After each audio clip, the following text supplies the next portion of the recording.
तो नमस्कार दोस्तों, मेरा नाम है प्रशांत शर्मा और आज हम बात करेंगे डीएम कैपिटल एडवाइजर लिमिटेड के आईपीओ के बारे में।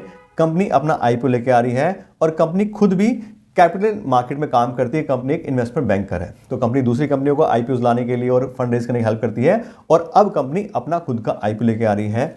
बात करें डेट्स की तो कल यानी कि 19 दिसंबर को कंपनी का आईपीओ स्टार्ट होगा और 23 दिसंबर को इसकी क्लोजिंग रहेगी। तो अपने पास 4 दिन है उसमें अप्लाई करने के लिए। बात करें तो 27 तारीख की टेंटेटिव डेट है जब इसके जो शेयर्स हैं वो बीएसई एनएसई पे लिस्ट हो जाएंगे।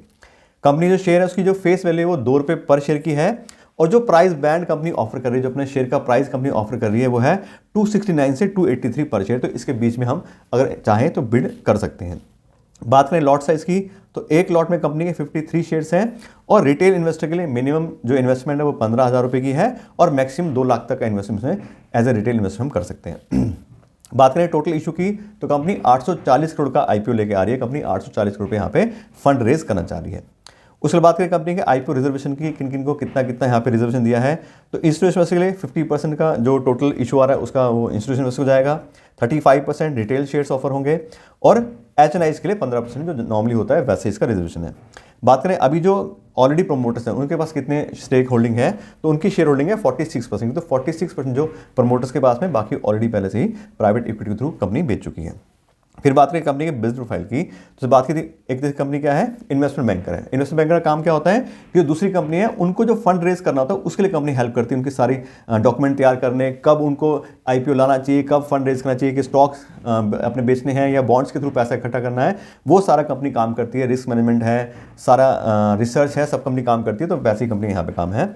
और बात करें तो कंपनी के बिजनेस परफॉर्मेंस की तो 2019 से कंपनी काम कर रही है, जो एक्विजिशन हुआ था उसके बाद में, और 2019 से लेकर 2024 तक बात करें तो कंपनी 72 ईसीएम ट्रांजेक्शन कर चुकी है। ईसीएम मतलब equity capital market company transaction कर चुकी है। उसमें 27 आईपीओ कंपनी ने लेके आए हैं, 16 क्वालिफाइड प्लेसमेंट करी है, 6 ऑफर फॉर सेल हैं, 6 प्रेफरेंशियल इशूज कंपनी कर चुकी है और काफ़ी सारी दूसरी ट्रांजेक्शन कंपनी कर चुकी है। तो कंपनी काफ़ी अच्छी एक्सपीरियंस कंपनी है। बात करें कंपनी के एक्टिव क्लाइंट्स की तो 263 कंपनी एक्टिव क्लाइंट्स हैं और ये सारे के सारे इंडिया के भी हैं और एफपीआईज भी, जो बाहर की कंपनीज इंडिया में इन्वेस्टमेंट करती हैं वो भी हैं। तो उसमें इंडिया की कंपनीज हैं, USA, UK, Europe, Hong Kong, Singapore, Australia, इस तरह के सारे जो बड़ी बड़ी कंपनियां जो इंडिया में इन्वेस्टमेंट करना चाह रहे हैं वो भी इनके क्लाइंट हैं। और कंपनी का इंडिया के अलावा यूएस में भी एक ऑफिस है और न्यूयॉर्क में कंपनी की एक सब्सिडी कंपनी है जो वहाँ पर ही उन्होंने रजिस्टर करवा रखी है ब्रोकर एंड डीलर के थ्रू, मतलब एज ए ब्रोकर और डीलर। तो कंपनी काफ़ी अच्छा प्रोफाइल होल्ड करती है। और बात करें खास करके फाइनेंशियल इंस्टीट्यूशन या कैपिटल मार्केट जो कंपनीज होती हैं ये तो हमेशा ही लॉन्ग टर्म चलती हैं और काफ़ी अच्छे से अपना बात करें तो पैसा ही कंपनी कमाती हैं। फिर बात करें कंपनी के फाइनेंशियल्स की तो 2023 और 24 के अगर फाइनेंशियल कंपेयर करें तो पिछले एक साल में कंपनी का जो रेवेन्यू है वो 114% से बढ़ा है और कंपनी का प्रॉफिट 713% से बढ़ा है। काफ़ी जबरदस्त कंपनी का प्रॉफिट बढ़ा है। नंबर्स की बात करें तो 2023 में कंपनी का था 85 करोड़ का, जो कि 2024 में हो गया 182 करोड़, तो काफ़ी अच्छी ग्रोथ आ गई। ऐसे ही बात करें प्रॉफिट की तो लगभग 9 करोड़ का कंपनी प्रॉफिट था 2023 में और ये भी 70 करोड़ का है 2024 में। तो काफ़ी अच्छे से कंपनी में पिछले एक साल में ग्रोथ आई। लेकिन 3 साल का हम जब कंपेयर देख रहे हैं तो उसमें काफ़ी अप डाउन है।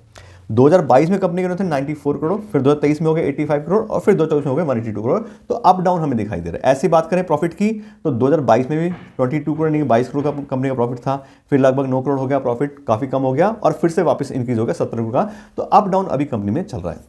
ऐसी बात करें कंपनी नेटवर्थ की तो अभी कंपनी नेटवर्थ आ रही है 163 करोड़ की। कंपनी में एसेट्स हैं 215 करोड़ की और कंपनी ने रिजर्व सरप्लस भी अपने बना लिए हैं 148 करोड़ के और अभी कंपनी 5 करोड़ का लोन भी होल्ड करती है। तो देखें तो सारे पैरामीटर वैसे तो ठीक ठाक ही हैं, लेकिन जो रेवेन्यू प्रॉफिट की खास के बात करें तो वो काफ़ी हमें ऊपर नीचे दिखाई दे रहे हैं। फिर बात करें कंपनी के केपीआई यानी कि की परफॉर्मेंस इंडिकेटर्स की तो कंपनी का जो आरओ यानी कि रिटर्न ऑन इक्विटी है वो काफ़ी अच्छा है, 55% के आसपास का है। रिटर्न ऑन नेटवर्थ की बात करें तो ये भी काफ़ी अच्छा है, 45% का। कंपनी का जो प्रॉफिट आफ्टर टैक्स मार्जिन यानी कि जो नेट प्रॉफिट का मार्जिन है ये भी काफ़ी स्ट्रॉन्ग है, लगभग 39% का। ईपीएस की बात करें अर्निंग पर शेयर तो ये लगभग 10 रुपये के आसपास है, 9.98। वैल्यूएशन के हिसाब से इंडिकेटर की बात करें तो कंपनी का प्राइस बाय बुक वैल्यू आ रहा है 12.76 का, जो कंपनी भी प्राइस बैंड ऑफर करी है उसके हिसाब से, और कंपनी की प्राइस बाय अर्निंग रेशियो आ रही है 28.37, लगभग 28 के आसपास कंपनी की प्राइस रेशियो। तो ये तो गए सारी डिटेल इंडिविजुअल कंपनी के हिसाब से। अब इसको जो दूसरी ऑलरेडी लिस्टेड कंपनी है इसी के जैसे जो काम करती हैं उनके साथ पीयर कंपेरिजन देखें तो डीएम कैपिटल एडवाइजर की बात करें तो इनका ईपीएस सबसे कम है कंपैरिजन में और प्राइस बाय अर्निंग रेशियो और प्राइस बाय बुक वैल्यू सबसे ज़्यादा हाई है। बात करें इसके कंपैरिजन में आईसी सिक्योरिटी की तो उनका जो ईपीएस यानी कि अर्निंग पर शेयर है वो 52 रुपीज़ के आसपास का है। आईएएफएल का 16.73 है। मोतीलाल ओसवाल का 14.16 है, तो सबसे कम इन्हीं का आ रहा है। सिर्फ एक जेएम फाइनेंशियल है उसका इससे कम है 4.29 का। अदरवाइज बात करें तो कंपैरिजन में काफी कम कंपनी का ईपीएस है। ऐसी बात करें प्राइस में अर्निंग रेशियो की, तो डीएम कैपिटल का हम देखा था 28 के आसपास था, जबकि आईसी सिक्योरिटी का सिर्फ 15.4 का है, सिर्फ आईएफएल का 16.68 का है, जेएम फाइनेंशियल का 21.43 है और मोतीलाल ओसवाल का 16.94 है। तो सबसे ज्यादा प्राइस में अर्निंग रेशियो इसके शेयर में ऑफर किए जा रहे हैं इसके कंपैरिजन के हिसाब से। ऐसी बात करें कंपनी के प्राइस बुक वैल्यू की, तो कंपनी का price book value DM capital का आ रहा था कितना 12.76, जबकि बात करें आईसी सिक्योरिटी उसका सिर्फ 66 है, आईएफएल का 4.80 है, जेएम फाइनेंशियल का 6.03 है और मोतीलाल ओसवाल का सिर्फ 0.62 है। तो कंपनी का अर्निंग पर शेयर सबसे कम कंपैरिजन में और उसका जो प्राइस बाय अर्निंग रेशो वो सबसे ज्यादा, प्राइस बुक वैल्यू वो ज्यादा। तो बात करें तो कंपनी उतनी अर्निंग नहीं कर रही है कंपैरिजन हिसाब से, उससे ज्यादा कंपनी का प्राइस बाय अर्निंग रेशो। तो एक तो इस कंपनी में काफी ओवर प्राइस दिखाई दे रही है उसकी अर्निंग के हिसाब से। तो अब बात है कंपनी इन्वेस्टमेंट करे ना करें, तो कंपनी का बिजनेस ठीक ठाक है, काफी अच्छे क्लाइंट कंपनी होल्ड करती है, काफी अच्छी ट्रांजेक्शन कंपनी कर चुकी है कैपिटल मार्केट के अंदर, और साथ साथ कंपनी का इंडिया बिजनेस है, यूएस बिजनेस है, वो सब चीज ठीक है। लेकिन फाइनेंशियल हम देखें तो भी काफी अप डाउन है और वैल्यूएशन की करके खास करके बात करें तो काफी ओवर प्राइस कंपनी मिल रही है।